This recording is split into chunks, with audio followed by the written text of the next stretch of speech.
Tane Ora means men being able to become everything that we're meant to be. It sounds like a dumb thing to say, but I think there's a lot of potential in us as Māori men that hasn't been tapped. And I know that we really love the warrior notion, and that haka draws something out of us. But in our day-to-day living, I think that we still need a lot more courage just to do things, to trust ourselves, to make judgment calls, to make mistakes, to take some risks, because I think that's within us and it's yet to come out. So coming to this conference is, for me, like being in a place where I can come to be with men who have the same aspiration, to learn from others, and really just to take time out of your busy life, whether it's your whānau or your mahi, and just stop and reflect, think about yourself and think about the things that you're hearing.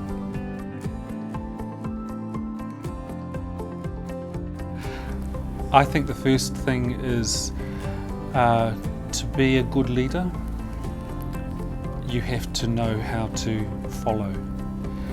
And I think if you're able to follow, it means that you have a relationship and a connection with the people when you're leading.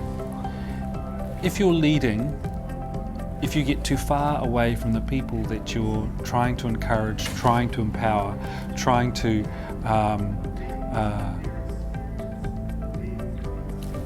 move them forward a little bit, if you get too far from them, then it means that you've, as a leader, have lost your way. So that's the first thing. Second thing is to be open.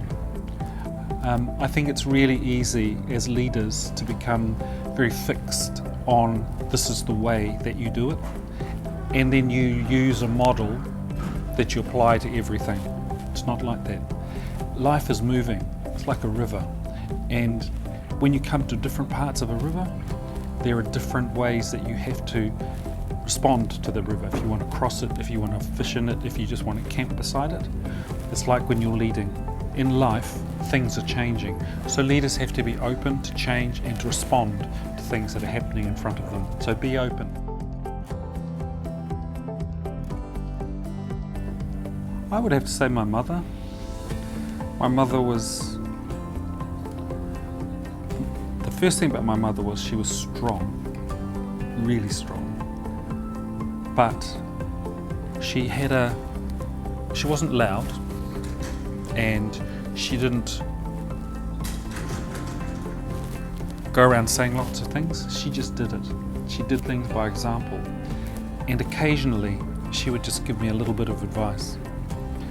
And she always encouraged me. And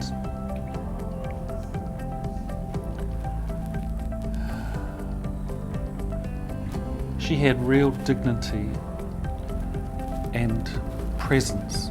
And I guess you could say she had mana. And that's not something that you can grab a hold of. That's something that I think is conferred on some people, and for others, they, by virtue of who they are, of their integrity, and of their humility, they develop a mana. And that was my mother. She was beautiful. She was beautiful and strong, and that influences me.